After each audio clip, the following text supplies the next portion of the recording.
Eux, ils marchent par la foi et non par la vue.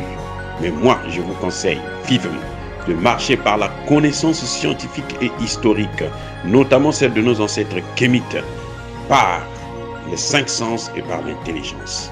Abou Apia.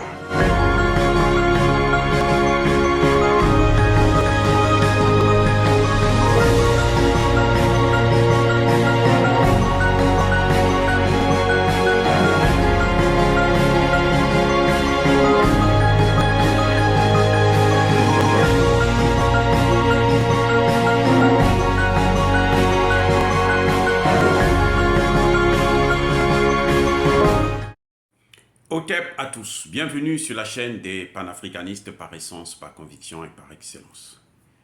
Celle des citoyens kémites par nécessité et obligation de combat. Nous sommes une chaîne qui n'est guidée que par nos ancêtres et rien que par les ancêtres qui appartiennent à l'égrégore du monde noir.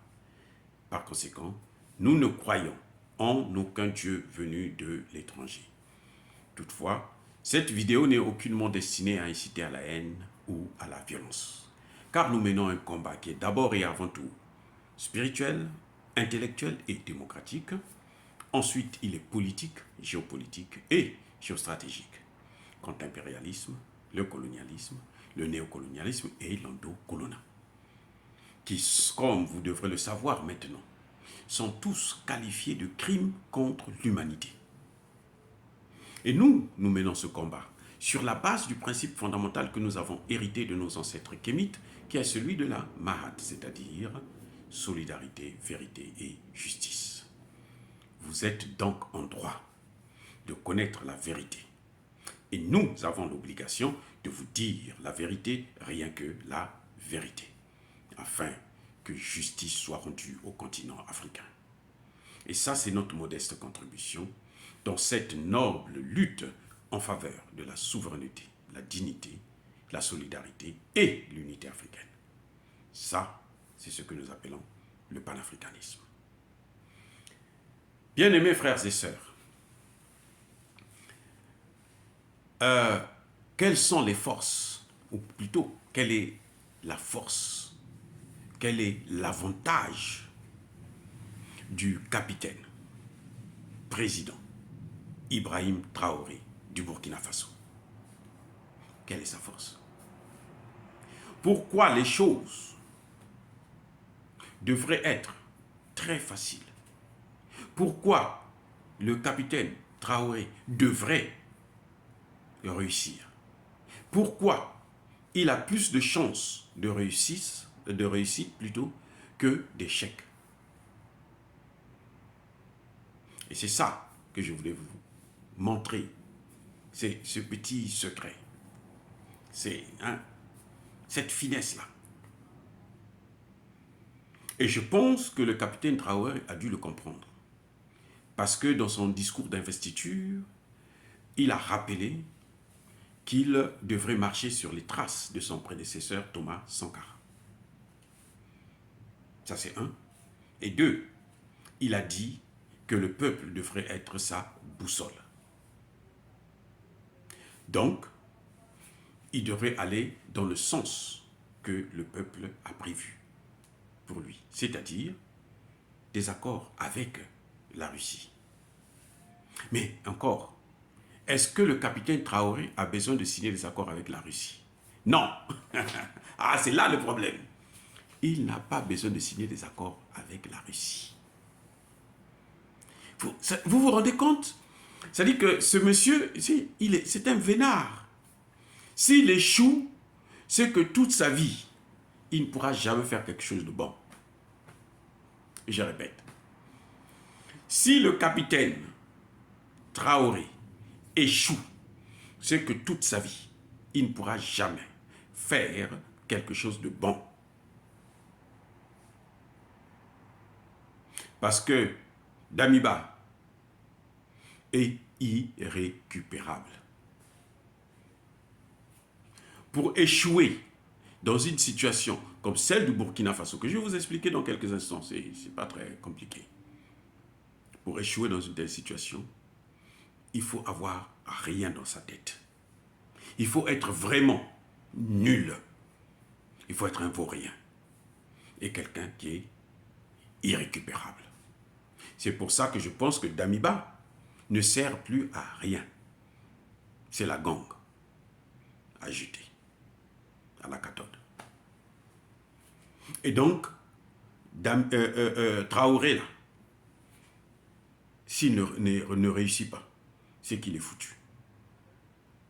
Alors, pourquoi je dis ça? Parce que Traoré n'a pas besoin de signer des accords avec la Russie. Vous savez pourquoi? Mais les accords existent déjà. C'est incroyable. Les accords avec la Russie, les mêmes accords que le Mali a signés avec la Russie, ça existe entre le Burkina Faso et la Russie. En fait, Kaboré avait tracé la ligne. Eh oui. Kaboré avait pratiquement tout fait. Il avait fait tout le plan. Kaboré a signé des accords avec la Russie en 2018. Les accords sont là.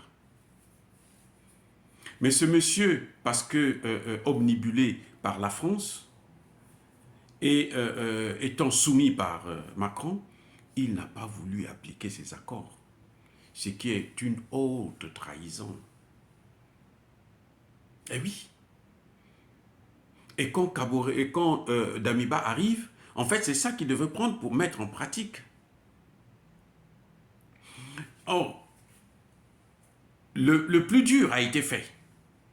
Le plus dur, c'était de s'asseoir avec les Russes, trouver un terrain d'entente et signer les accords. Ça, c'était le plus dur. Mais puisque ça a été fait déjà en août 2018. Donc maintenant, ce qui reste à faire, c'est la continuité de l'État. Ce principe-là, même Emmanuel Macron connaît ça très très très bien. C'est ce qui fait que les Français, lors de la première investiture du président centrafricain, Archange Touadéra, eh ben, ils ont voulu faire signer à la présidente sortante des accords le jour même de l'investiture du président. Et ils ont antidaté les accords. Heureusement que la dame a refusé. Et voulait faire signer ça et puis demander à l'autre d'appliquer ça sur la base du principe de la continuité de l'État. Ce que Damiba n'a pas pu faire. Damiba n'a pas pu appliquer ce principe-là de la continuité de l'État. Et pourtant la France respecte ça, puisque la base militaire française qui est là, l'opération Sabre, c'est avant Kaboré, c'est depuis Blaise Compaoré. S'ils sont toujours là, c'est sur la base de quel principe? La continuité de l'État. C'est depuis Blaise Compaoré, en 2014. C'est là que l'opération Sabre était venue. Au Burkina Faso, ils sont restés jusqu'à présent. Donc, ils ont traversé plusieurs présidents. Ça veut dire que le Burkina Faso aussi doit respecter ce principe-là. Et c'est ce que nous demandons donc à Traoré. Traoré n'a pas besoin de signer des accords parce que les accords existent déjà. Traoré a besoin de les mettre en application sur la base de ce principe de la continuité de l'État.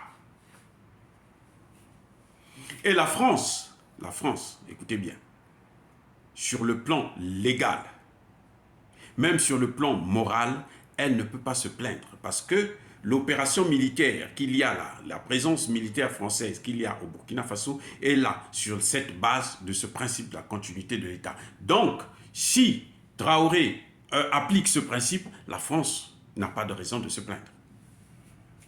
Il est protégé. Il est protégé. Il n'a pas besoin d'aller signer d'autres accords. Il a besoin de mettre en œuvre ces accords parce que ce sont les mêmes accords qui gagnent. Gagnant, gagnant. Les mêmes accords qu'il y a eu avec la Centrafrique, ce sont les mêmes accords qu'il y a avec le Mali, ce sont les mêmes accords que Kaboré. S'il y a quelqu'un qu'il faut reprocher, en fait, ce n'est plus Traoré, mais c'est Kaboré qui avait signé ces accords. Vous voyez le problème, vous voyez le beans. C'est ça.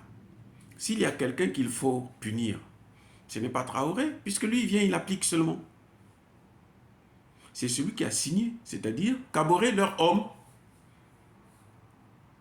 Et c'est ça qu'on a reproché à Kaboré. Il est allé faire ce qu'il fallait faire. Mais il n'a pas voulu mettre en œuvre. Parce que les Français, certainement, lui ont fait tellement pression qu'il n'a pas voulu mettre ça en œuvre. Et quand Damiba arrive, lui, il s'est contenté de boire le champagne. C'est pour ça qu'on l'a invité là à New York pour boire le champagne. Il a enlevé l'uniforme, il a mis la veste. Maintenant, Traoré arrive, il a ça sur la table. Les accords sont là. Donc même demain, il demande, bon, amenez-nous les armes. Et puis voilà, le problème est réglé. Même s'il n'y a pas d'argent, vous savez quoi? Les Russes savent que c'est stratégique. Ils peuvent vous livrer les armes et payer après. Oui, c'est une situation, c'est-à-dire que c'est une situation, c'est important pour la Russie d'avoir le Burkina Faso. Ils ont déjà le Mali. Aller au Burkina Faso, il faut qu'ils aient le Burkina Faso. Donc, ils ne vont pas lésimer sur les moyens. Voilà pourquoi je dis que Traoré n'a pas besoin de signer des accords. Traoré est venu s'asseoir là sur une chaise en or. C'est maintenant à lui, il a tous les pouvoirs. C'est à lui maintenant de gérer ces pouvoirs-là. Vous savez, même quand on vous donne la souveraineté, si vous ne l'utilisez pas, vous n'allez pas jamais vous considérer comme souverain. Ce n'est pas celui qui vous donne votre souveraineté là, qui va venir exercer cette souveraineté. C'est à vous de l'exercer. C'est donc à Traoré d'exercer son pouvoir sur la base de la souveraineté de l'État et sur la base du principe de continuité de l'État. Puisque les accords... D'ailleurs, lui-même, il l'a dit, si vous écoutez bien les discours de Traoré, il a déjà dit qu'il y a déjà des accords qui existent avec la Russie. C'est ça qu'il faut renforcer, mettre en œuvre, c'est tout. La chose est facile. En tout cas, il n'a pas le droit à l'échec. Il n'a pas le droit à l'échec parce que tout est déjà fait. Le vin est déjà tiré là, il faut le boire. Eh oui, bien-aimés frères et sœurs, avant de vous quitter, comme d'habitude, je persiste et je signe. Soyez bénis par le Dieu des Kémites. Mais que tous ceux qui persécutent l'Afrique, les Africains et notamment les panafricanistes, tous ceux qui pillent le continent africain de ses ressources naturelles et humaines, tous ceux qui déstabilisent les pays africains, qu'ils soient écrasés, qu'ils soient punis et qu'ils soient maudits par le Dieu des Kémites et aussi par nos ancêtres angélisés. Quelles que soient leurs origines, c'est-à-dire africains ou étrangers, qui sont dans ce cas-là, doivent subir la colère de notre Dieu. J'ai dit et j'assume.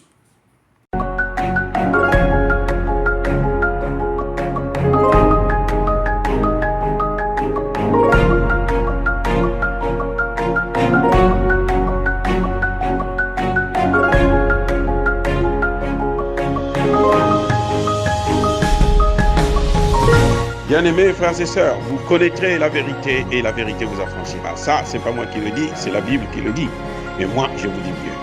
Vous connaîtrez la vérité historique, notamment celle de vos ancêtres kémites, et vous aurez une vision globale de ce que c'est que la vraie souveraineté politique. J'ajoute, vous reviendrez à la spiritualité africaine ancestrale et vous comprendrez les enjeux de l'indépendance économique. Et pour terminer, vous accepterez votre identité culturelle kémite et vous obtiendrez deux choses. La première, c'est la paix. La seconde, c'est le développement, à une condition. L'unité de toute l'Afrique noire, l'unité de tous les Noirs du monde entier.